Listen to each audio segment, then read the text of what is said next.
Quentin, Raki, welcome back. Episode 13. Welcome back, Raki. Thank you, boys. So, this episode is going to be everything URC. We've moved away from the Six Nations, and the Six Nations hype is busy dying down. It was a good Six Nations, but now we're back into full swing with the URC, and then later on Challenger Cup, Champions Cup. Excellent. It was a good Six Nations. Again, congrats to France.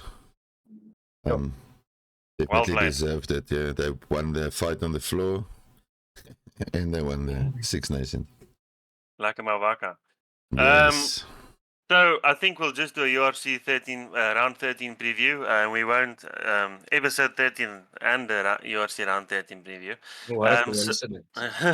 So it hopefully will be a short episode, but we do like to talk a lot of cock, so that might not be the case. And then we'll do some news. So let's start off. Let's jump into it. The first game, which is tonight, we're recording around 8 a.m. on Friday morning. It is a public holiday in South Africa. So tonight, the first game will be Cardiff versus Lions at 21:35 South African time in Cardiff. Yeah, I think it's going to be a tough one for the Lions. Definitely not.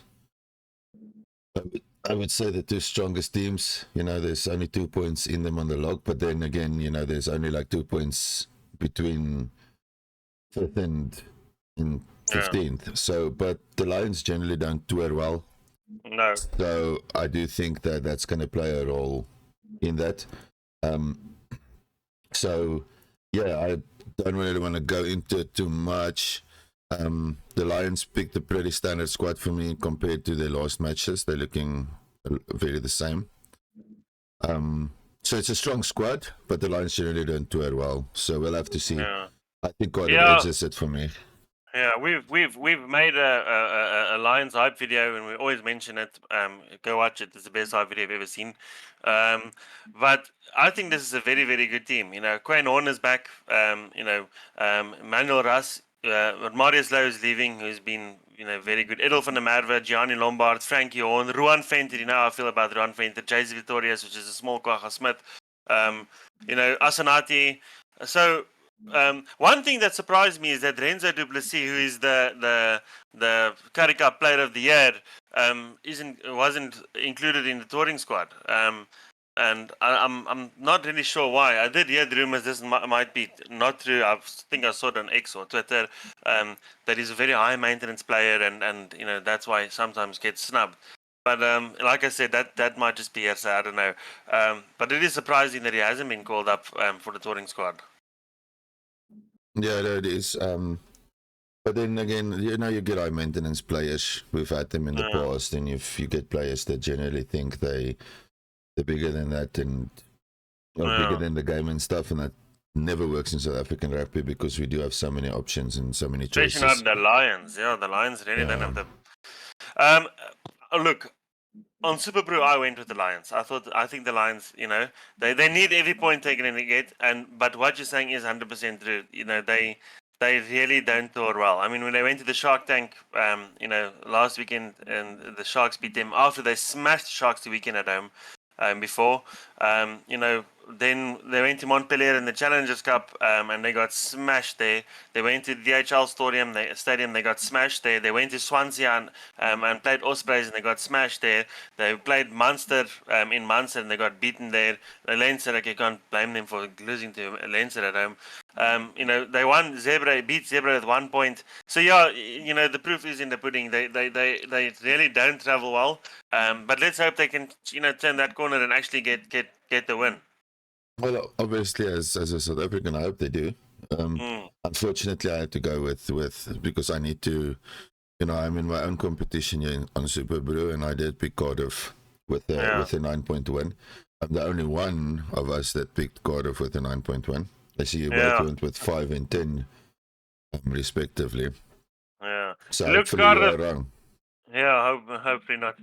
Cardiff can be tricky. They don't have the best record at the moment. They have lost a lot of games that they probably should have won, but they can be tricky. I don't know. I don't see them winning it. I won't be surprised if they do that. So my prediction is I don't know what I said in Super Bowl, but I'll say Lions by 10. Yeah, you did pick Lions by 10. Oh, you see. Bracky, your prediction? I also said Lions. Also can't remember, but I think Timmy knows it's by 5, right? Yes, it was by 5. And then Yeah. Timmy, you going with Cardiff? With 9, yes. Yo. He's probably going to be right as well, and then we're going to look like fools. And then he's gonna overtake me in the Super Bowl because we're neck and neck at the moment. Yes, both on 96. So then the next game, same time, which will be Glasgow Warriors versus Munster, both previous URC champions. This is easy one for me. I think it's in Scottstown, which I think is in Glasgow. So I think Glasgow are going to have the home ground advantage, and they still have a lot of good players in that team. I mean, you look at players like Kyle Rowe, Kyle Steyn, Stafford McDowell. I do think that the Lions will. I mean, Glasgow are going to smash Munster. I'm going to say I don't know what I said in Super Brew once again, but I'll say Glasgow by 15. You went Glasgow with 12, and Bracky went Glasgow with 4. I was a bit more extravagant there, and I said Glasgow with 19. Yeah. Look, the thing is, Glasgow is at home. You know, they're coming off a loss against the Ospreys, so also not looking too good in that regard. But then again, they are lying second on the log. So, you know, missing international players, and stuff probably bit them a bit the previous match. So I think they'll probably bounce back, being at home, having their support and stuff there. You know, the stadium can take 4,765 people, so you know, hopefully it's a packed stadium because they're going to need all of that. Munster is also, you know, tricky. They can pitch up and do stuff when they feel like it. You know, and considering they have 0 international players, so Munster is missing Peter O'Mahony and the other scrummy that Conor Murray. Conor Murray. So, you know, key players that are missing. So I don't see Munster doing this. But yeah, I'm fairly certain that you know, the Europeans usually do have small stadiums, but they pack them up. You know, they get stacked pretty quickly. So I'm fairly certain they're gonna have the crowd behind them, and you know they'll get the dub. Yeah, definitely. I definitely think it should be an easy win for Glasgow. I'm not predicting too much of an upset here. Then the next one is the Sharks versus Zebra at home. So I'm a Shark, so you know this one I'll probably dive into a bit deeper than the other ones I spoke about. But yeah, I'm very excited for this. Andre the Giant makes a return, you know, from injury. Marco Zolomapimpi makes a return from his suspension. So I honestly think I see Eben Etzebeth. I don't know what they're doing to my boy Eben. He got another injury now. So apparently he damaged his hamstring during the alignment camp. He was doing something in the alignment camp. Grant Williams got injured in his neck. So I don't know what they're doing to our players that side. And Eben Etzebeth used to be the player that never got injured, and now he's injured all the time.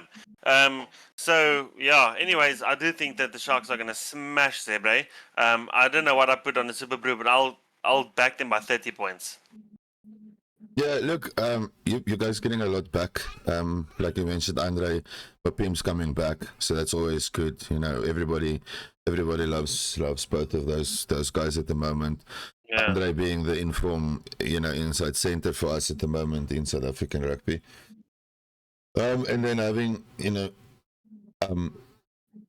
Eben, it's getting to that point now where I'm starting to become worried for Eben's future, to be honest. For the Springbok future, who's going to replace him? Yes, yeah. But like we discussed this a while back, you know, he needs to also take it into consideration. Nobody's going to blame him for stepping down, right? He's got a small child now and everything, so you know he needs to focus on that as well. It doesn't help you can't move or bend your legs or anything like that.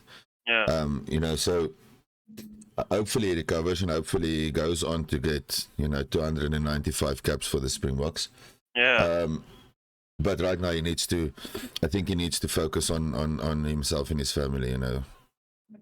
Yeah, And 100%. I think there also might be, they might actually be sort of putting him on ice for, maybe the injuries aren't to the extent that we think they are, and they're just sort of preserving him for the Springbok season, you know. yeah, but they need to be careful of that, because now you're eliminating game time, and that's when players tend to get injured when they lack game time, and all of a sudden you expected to play a team like the All Blacks or Argentina or Australia that are physical teams. Yeah. And then players get injured and those are usually long-term injuries. Yeah. Look, I get preserving and player of national interest and all that stuff. I do get it. I just I think there's something bigger here, and hopefully it is not long term, and hopefully they are working. I mean, if they could get Sia's leg healed, Yeah, in record time. yes, hopefully they can implement that same or use that same, tablets there with Eben. Yeah. Look, so- Zebra. Mm. Oh no, you go. Go. no. So just to quickly recap the scores there, Bracky went in very low with 4. Yo, thanks, Bracky. Thanks for the confidence. Yes. You might as well just choose Zebra. Go change your Yeah. pick there. Brenty, you went in with 25. I have a lot more confidence in your team apparently, because I said the Sharks by 39. So Hey, the Sharks can disappoint. Zebra are on a 3-game winning streak. They beat the Dragons. Okay, it's not the biggest praise. They beat Edinburgh away, and they beat Ulster away. I just still think that that the Sharks will definitely be too slippery for them. The Sharks really do have a dangerous attack. We've got Ethan Hooker that's back on inside centre. We've got Jerenze Julius is on his outside centre. And Jerenze, we know how fiery he can be. Mapimpi, like we discussed. And then Jordan Hendrickson in the position that he belongs. In 10th. I'm not too confident with Immelman. I don't think he had the best game. He's obviously the borrowed Bulls player. He didn't have the best game against the Lions last weekend, but yeah. Anyways, next game. Wait. Oh, give it to us, Bracky. I would just want to say, you also need to take into account, Eben has been playing rugby for 18 years.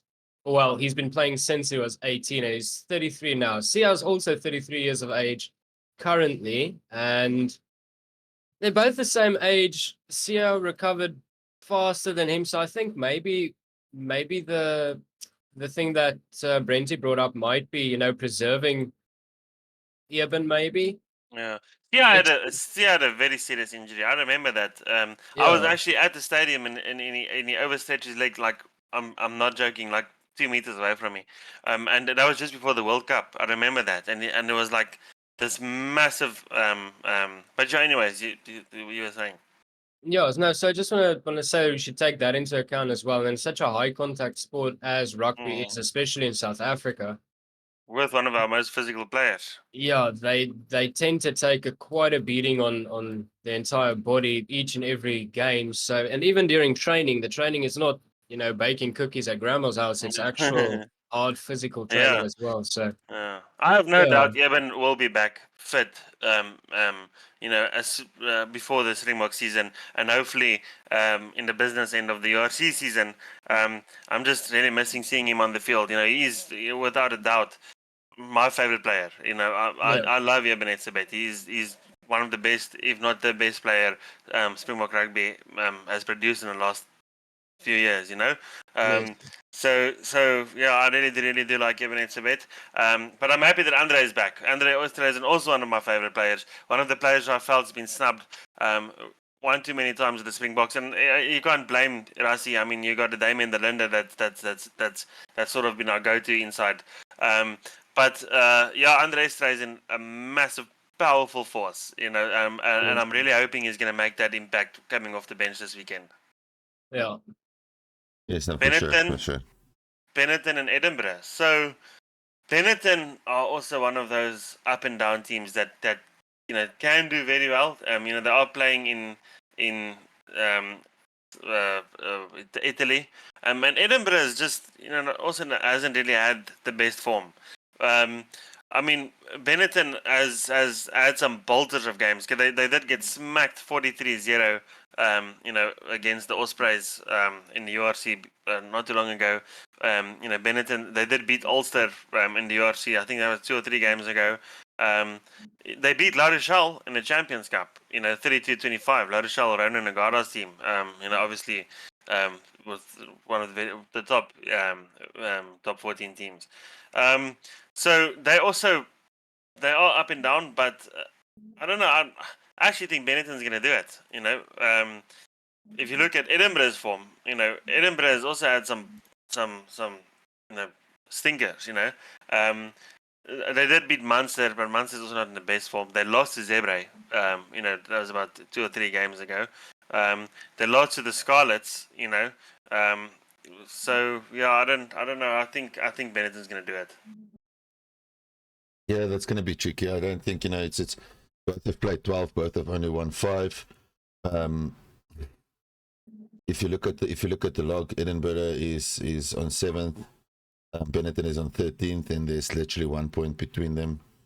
I mean, so it's not that there's a big difference. I'm looking at points difference, and that's what ultimately determined my pick. Benetton is on a minus 66 point difference. Yeah. Where Edinburgh is only on a minus 5. So I do think, for me that means that Edinburgh doesn't bleed as much points. Yeah. And when it comes down to that, if you generally look at it, the victories that Benetton have were small victories. Yeah. I mean, like we say, Edinburgh beat Glasgow. Okay, in all fairness, international No, I players think off Glasgow duty. beat Edinburgh. No, Oh yes, sorry. Yes. You're correct.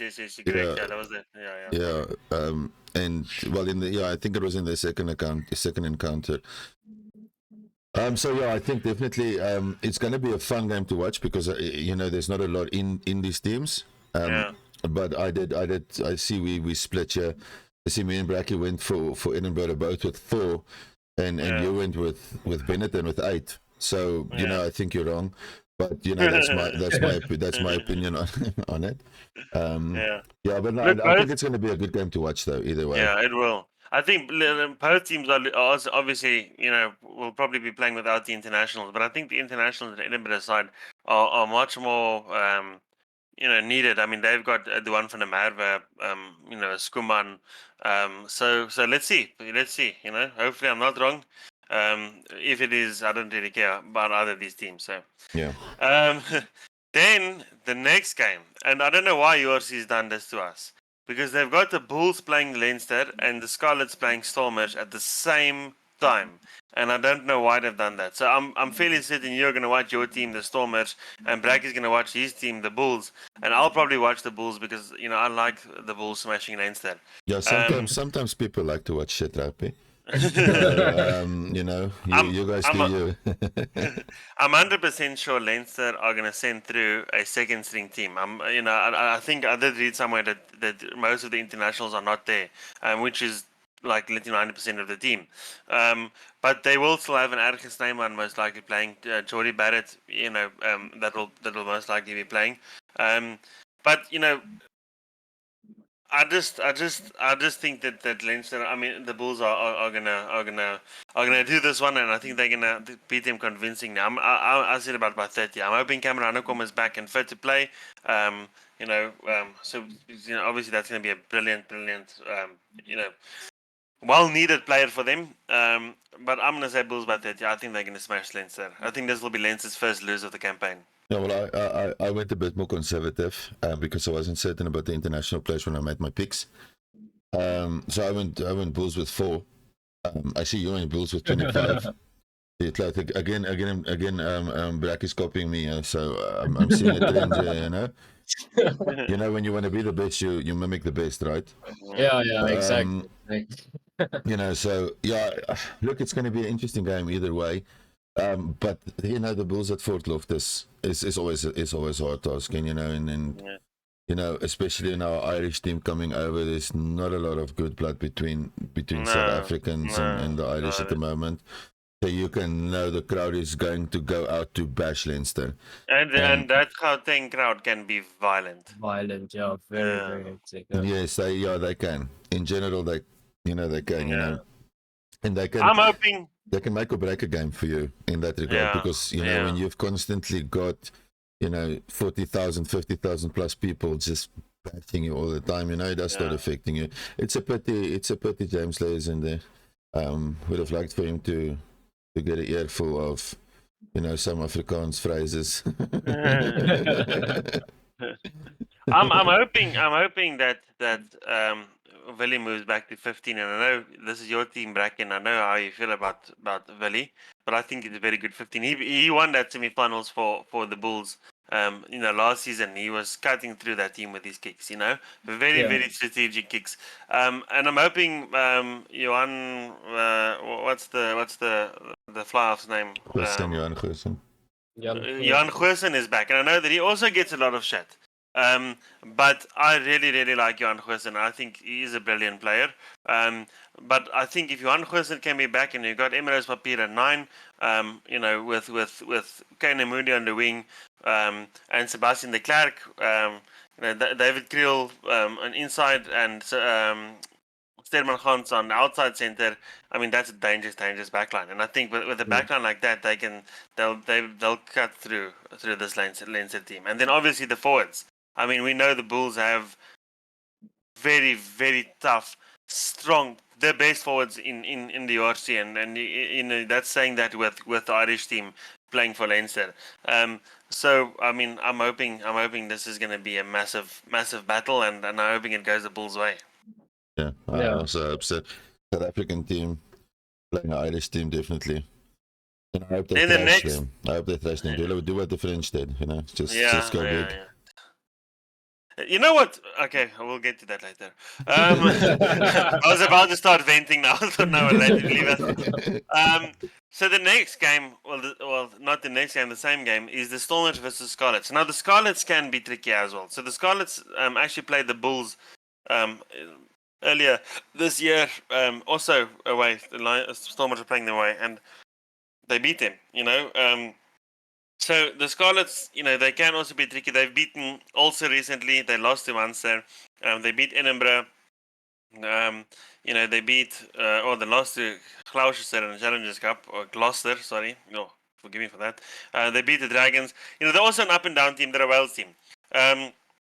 But I think what's gonna sort of inject that energy for the Stormers is Damien Willems are coming back. Basically, our backline coming back. 100%. And we know.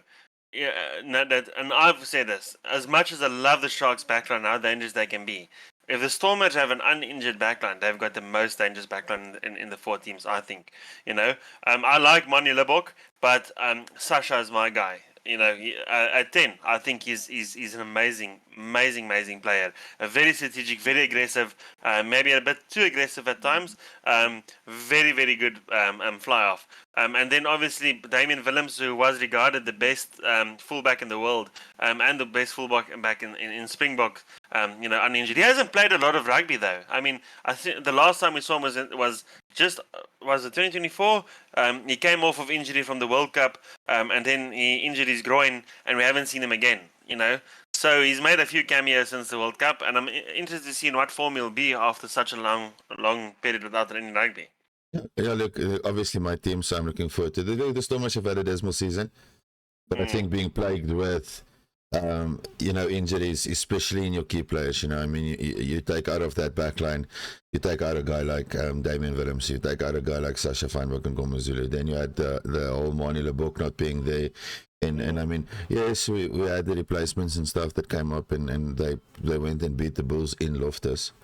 But, and the bigger part of it is that the Stormers need their players to be back now, and we're losing some good players, with transfers and stuff like that. We're getting Kobus Reinach and stuff, and I do understand that.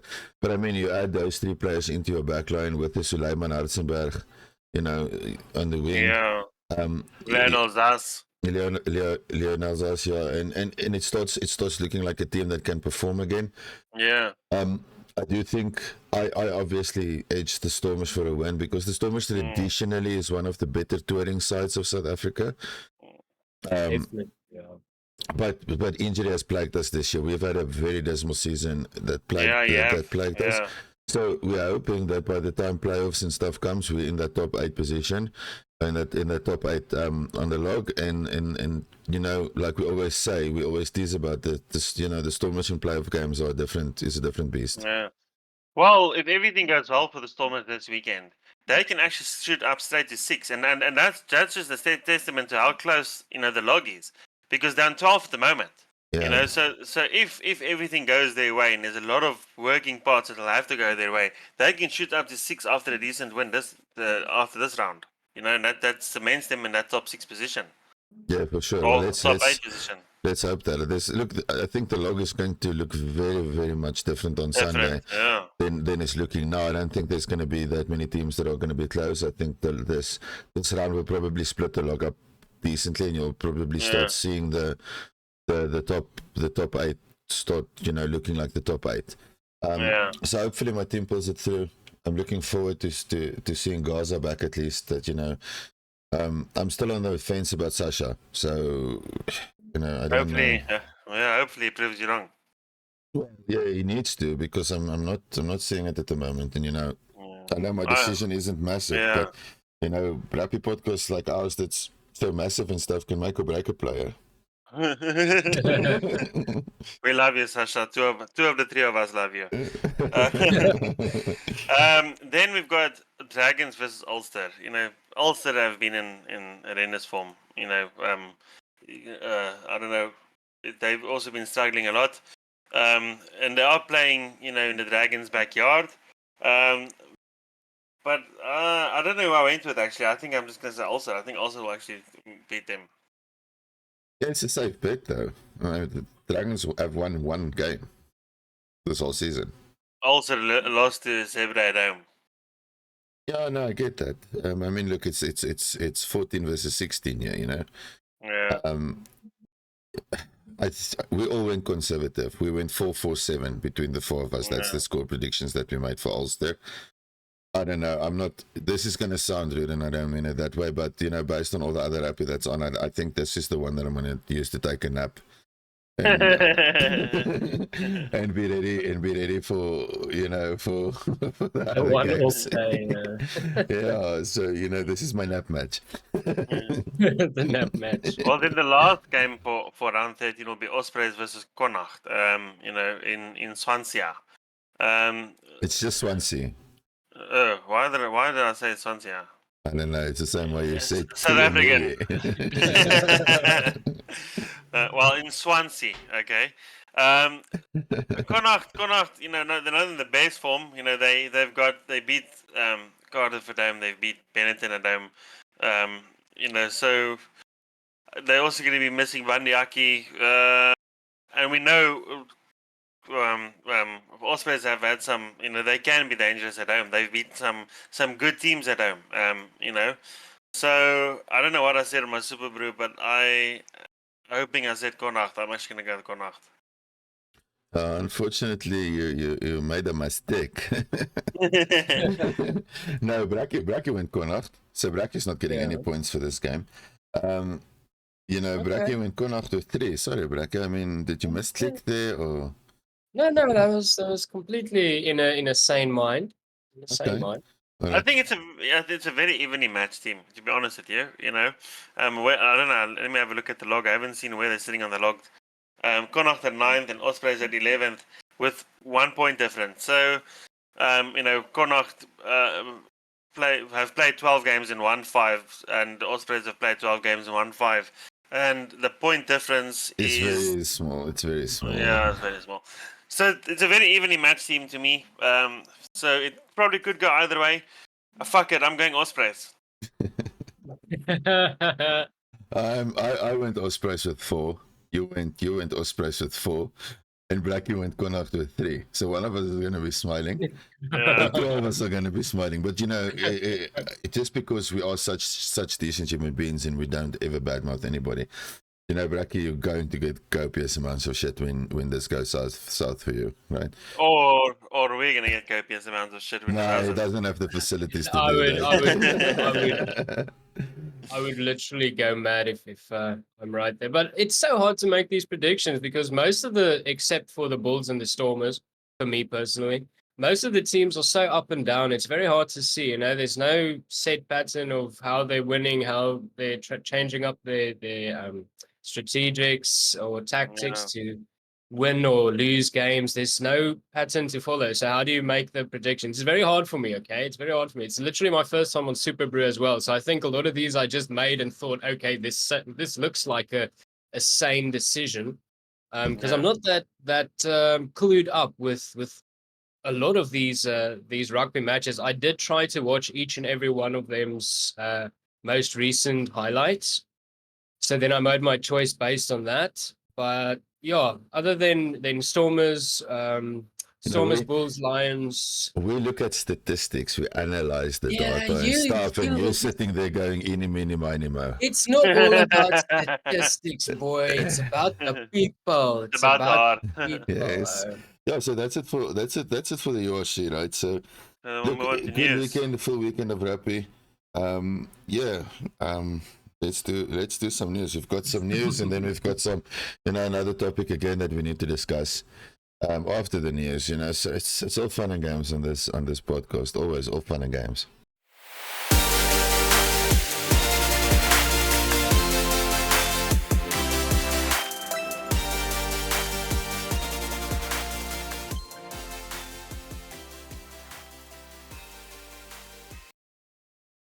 And it's the question I think everybody's asking. How destabilising effect has Jacques Nienaber's appointment had on Irish rugby by coming into the bulk supplier to the Irish team? You can't concentrate on all the things and optimise them all the time. And so if the greater proportion of the current Irish team are spending most of their week-to-week time on learning a brand new defence, which they've never done before, you could argue, that's a reason why the skill sets are dropping. That's why the accuracy is dropping in attack. You could certainly argue that. Absolutely, you could. And it's the question I think everybody's asking. How destabilising effect has Jacques Nienaber's appointment had on Irish rugby by coming into the bulk supplier to the Irish team? With a completely radical overhaul of the defence and a greater emphasis on defence. And it's worked with Leinster to a degree. They're conceding much less points, but all their attacking metrics are down in the last couple of years. But it hasn't had a constant good effect for Ireland. If anything, I think it's destabilised the Irish defence because it's a different defensive system, and they're now conceding more line breaks, missing more tackles, and it's kind of this all-around from the outside-in approach that they're sometimes adopting with Ireland, but it's not working. It's like if Ireland had lost at the weekend, there would have been much greater emphasis on James Lowe twice coming in off his wing and leaving the space on the edge, which was vacated for Capuols in the first instance and Leonardo Marina in the second instance, to get past Gary Ringrose and Conor Murray were each trying to cover. But they were both despairing covering tackles because James Lowe had employed the Nienaber defence, if you like. I know as a 10, at different 10s with different preferences, I absolutely loved playing against the Nienaber Leinster defence because they made the decisions for you. They made the mistakes. You just had to be patient enough and have the bottle. So could get absolutely smashed here. If you wait till the last minute, someone jumps out and you put a player in the hole. So it requires, patience in attack. I found it much harder to play against what the Irish defence is because it's very hard to create holes and space. You've got to be very patient and strategic. So I was an instinctive player and loved playing the more instinctive attack against that rush defence. Strategists like Raj and Johnny Sexton probably preferred playing against the more measured defence because they would calmly break it down over 6 phases and 7 phases and hold possession and put players in positions for 3-4 phases in advance, and then eventually they'd break it down. So it requires your quarterback.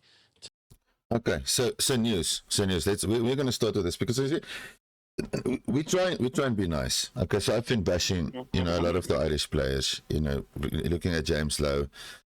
He went through that whole spear tackle bashing session at the beginning of the Six Nations and stuff. And I'm coming now. Our friends at what's the podcast name? Off the Ball.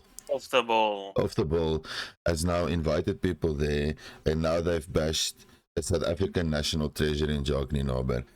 saying that because of Leinster, him coaching Leinster now, the Irish team has gone downhill. And now, so again, they're blaming South Africa. They're not taking responsibility for their own idiocy. They're blaming a completely different system for it.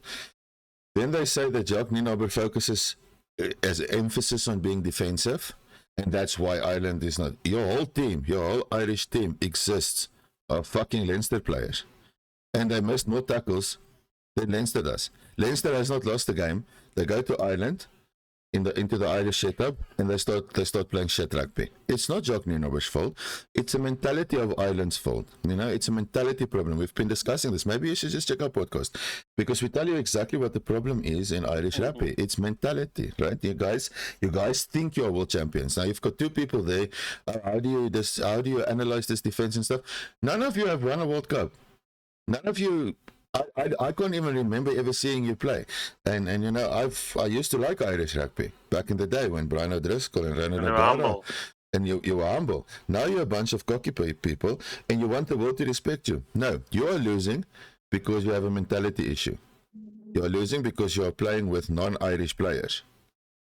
You are losing because you've got a shit coach. You are not losing because of a club coach.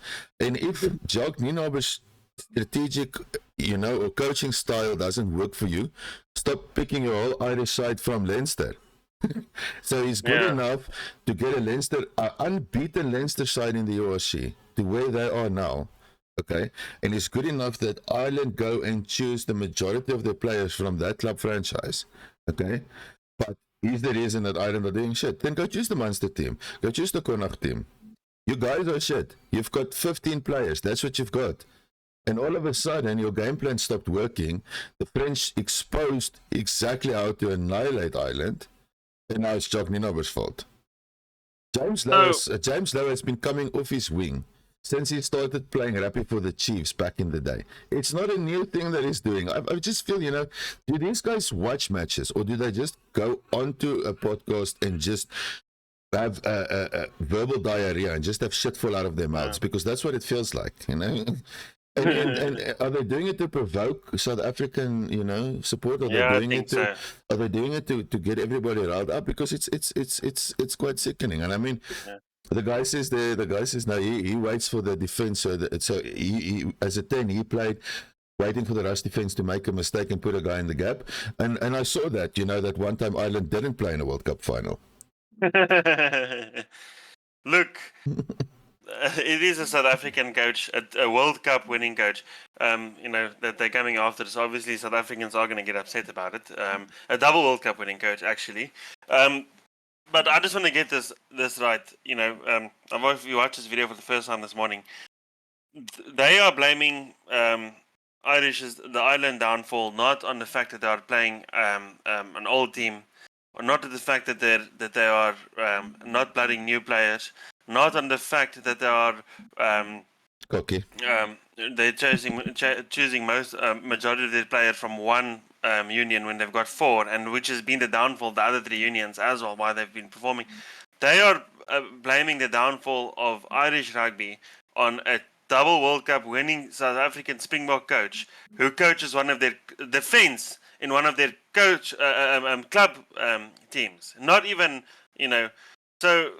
I mean, that's just grasping now. You know, I honestly think that is the problem, is that they're not focusing on what the actual issues are, and they sort of trying to just pinpoint it on other things, which is really embarrassing. You know, we've been calling it since the Six Nations started. Since even if you look at the Autumn Nation series. You know, the Irish really didn't have a good Autumn Nation. You know, they got smashed by New Zealand, which you thought they would.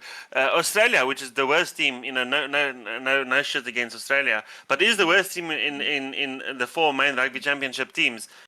Almost beat them. Should have beat them. You know, so they almost got smashed by Italy. You know, in the Six Nations, they did get smashed by France. Wales only ran one team close, and that was Ireland. Ireland are on a downward spiral since after the World Cup, you know, and it's not. I'm sorry to say, it's not Jacques Nienaber's fault, you know.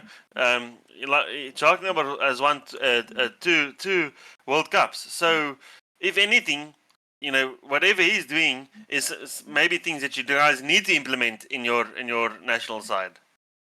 Yeah, no, for sure. I mean, it comes down to that, For me, it's just like Ireland can't take responsibility. They're like, they're like an undisciplined child at the moment, Yeah. And like you say, the average age is what, 30 in their team. Yeah. I mean, O'Mani retires at what, 38? Yeah, I think 35. Yeah, 35. Conor Murray retired now. Okay. 35. Okay.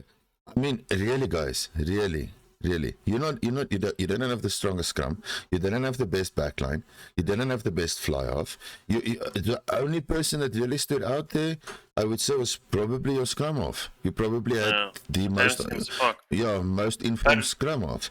But who's there when he's not there? Yes. So I mean, and then everybody went like Crowley looked dismal and stuff like that. Yes, you're gonna look dismal when you play one game a year for Ireland behind overhyped fly off who has zero defense, who also missed just as much kicks, as many kicks as Crowley. I mean, really, just start taking responsibility. The world doesn't owe you anything. Okay, you're the king of quarterfinals in the World Cup, right? Your biggest flex that you've got as Ireland is you won a Six Nations twice back to back. In what 2024 and in 2023, that's your biggest flex. You've really done nothing to showcase that you actually in essence deserve the number one spot that you had. You beat teams when it doesn't matter. Okay, your player attitude is cocky. Your pundits attitude is cocky. I mean, really, do you want to go down this road? Now you're blaming a provincial defense coach. Yeah, you see, for your problems. Yeah, it's not just the age; it's the depth. It's Ireland are not building, and we've said it time and time again. We didn't blame Jacques Nienaber. It's the depth. You got James Lowe is still in good form. He might be aging. He is still in very good form. Jameson Gibson Park is still in very good form. He might be aging, but he still is. Bandi Aki is still in good form. He might also be all New Zealand players, by the way. But the problem is, who is there when they're not there? You got Robbie Henshaw, is average at most, for coming in for Bandiaki. And James Lowe, you've got Calvin Nash, who looked very bad on that one game. James Lowe, a broken nail and he couldn't play. And then Jameson Gibson Park, you've got Conor Murray, that's his backup, who's retired. So it's just, they're not building the depth, and then they can't understand why they're not winning games or not in the form that they were. If you look at the golden era of Irish rugby, which was 2022, arguably starting of 2023, maybe even a bit of 2021. That was a golden age of Irish rugby, and there's no denying that they were the best team during that period. Yeah, in all fairness, that was, 2023 was the year that they were supposed to win the World Cup. Yeah. But now you go back and you look at it. They beat us in the pool stages. Yes, and then. Okay, and what did they say to us when we left the field? We'll see you in the finals. Yeah. That's a mentality problem. Yeah, and again, I'm saying this. Look at how the French played. Okay, It was passion. Okay. Yeah. Look at how England played. The youngsters coming through England are brutally dangerous. Yeah, very, very, very. We spoke about Pollock in the last episode. England are going to be a monster by the next World Cup if these guys. 100%. Okay. Now you look at Wales. Their rebuilding isn't looking that bad though. No. Their rebuilding isn't. Okay, they got smashed by England, but they've got a lot of work to do. They've got work to do, but there's clearly the rebuilding has started. Okay, you look at Scotland. Scotland looked on fire. Okay, yeah. Italy for me was the standout team of the Six Nations. I feel they should have won more games, but then you look at Ireland. You look at Ireland. It's like playing with a bunch of movie stars. James Lowe makes a kick, and then he stands and shakes his head at the crowd, waving at people in the crowd and all that stuff. Get on with the game, okay? Yeah. In the Southern Hemisphere, okay, you wouldn't even be in the top 15 wings. Yeah. Okay, so calm down. Okay, go tie your ponytail, Q-tex your nails, and get on with the game, right? The whole Irish thing. This is why the world rugby doesn't like you. It's not because you're bad at rugby. It's because of the attitude that you bring to everything behind rugby. And you've got black beer, so that doesn't make sense to me. So Next one. Sorry, Brandy. Timmy, you can correct me if I'm wrong here. Mine won't be that long as long as you guys. I feel like Ireland are they're really projecting. You know, they're trying to eliminate the actual problems in the team. Instead of solving the problem. Yeah, instead of actually looking at what the actual problems are. And I think that is what Jacques Nienaber saw, and that's what he's working on. That's why he's working on the fence, because he took a look at not just the 6 players, because 6 to 7 players in a team or in a rugby team does not make a good team. Yeah. It's what the entire team does and how they perform, how they do and run the tactics. That is what makes a difference in a rugby match. And that is, they all do the tactics, they all make a plan, they all, they all contribute together. It's not just 1 or 2 players. So he took a look at the broad spectrum, and he's trying to fix it and break it down piece by piece. And that is why he's focusing on defense, because previously their defense was suboptimal, right? It wasn't very good. But now they're trying to make the entire thing his fault, instead of looking at the entire broad spectrum of how Ireland has done in the past and the synchronicities between how their defense is failing, because I feel like they're playing out of revenge instead of with passion, as you said to me. Lots of our provincial players here, and even some of the international players, they play with passion. They want to win for the country. They have a deep passion and love for the game and for the sport, where I feel as Ireland is playing with a vengeance. And this can sometimes be blinding in a rugby match, because you're not going tactically. You're not going for the win because you want to win for your country and you enjoy the game and you love the game. You're blatantly going in to attack, to break everything just to get through and try and get a goal. You're not thinking of, the precautions you have to take. You have to play your defense, play your offense very strategically in order to get through. So that is what I feel my opinion is about this whole situation. I feel they're projecting because they don't want to take any responsibility, or they can't come to the conclusion that actually it's just the team's actual fault. It's not in the coaches, it's not no one, it's in the team's actual 100%. fault in previous matches. Yeah, 100%. No, I agree. I just want to add on that, and it's a bit off topic because we do watch other podcasts, and in general, we support as much as we can. We like and subscribe, we share and whatnot. But now there's another podcast, a British podcast, where Andy Good went and said that South Africa is the most arrogant fans. I just want to reiterate this. Look at the fucking Irish. You played for the Sharks. You played in South Africa. We accepted you in South Africa to play in South Africa for the Sharks. Okay. Now you come and say we're not arrogant, boy. We are passionate. There's a difference. Okay? It might come across as arrogance, but we're not arrogant. We're passionate. And rugby is what we have. We don't have all the other stuff that the world has. Good economies, great, low crime rates. All we have and is stuff, rugby. and great governments and whatnot. We don't have monarchies and stuff like that. So you just need to chill out, get back into your lane, please. Just remember that your career was basically boosted because you played for the Sharks, and even then, you were probably still not even a top 15 fly-off globally. I don't even know how you probably made the England side back in the day, but just stay in your lane. Don't comment about stuff you don't really know about. Talk about your gravy and mash and stuff and your cucumber sandwiches, and leave the South African fans alone, because we will come at you all day. It's honestly not a problem for us. I like Andy Good though. Just to mellow it out again, I like Andy Good. Okay, and then the next one is obviously Malvaka getting. He got cited earlier in the week, and then yesterday I read that he actually did get a 3-week ban for that flying ninja headbutt of him on Penn White. It was I saw it coming. We spoke about it. We spoke about the previous episode. I'm actually shocked that it wasn't an immediate red. But I think even 3 weeks is a bit. It's very light. Lenient, very very lenient, very lenient. The thing is, I told you, sorry Timmy, I told you, Brenty, earlier when we spoke about it. I love Ramos so much. I really like him as a player, and he's a very good player. But I don't know who's. It's not really his fault.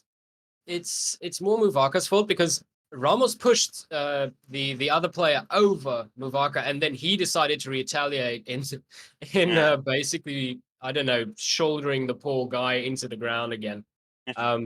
So I don't know. I feel really bad, man. It's very uncalled for and unnecessary. I It's feel from dirty. It was Muvaka, dirty. Yeah, it was dirty. but damn, was it a shot? Yeah.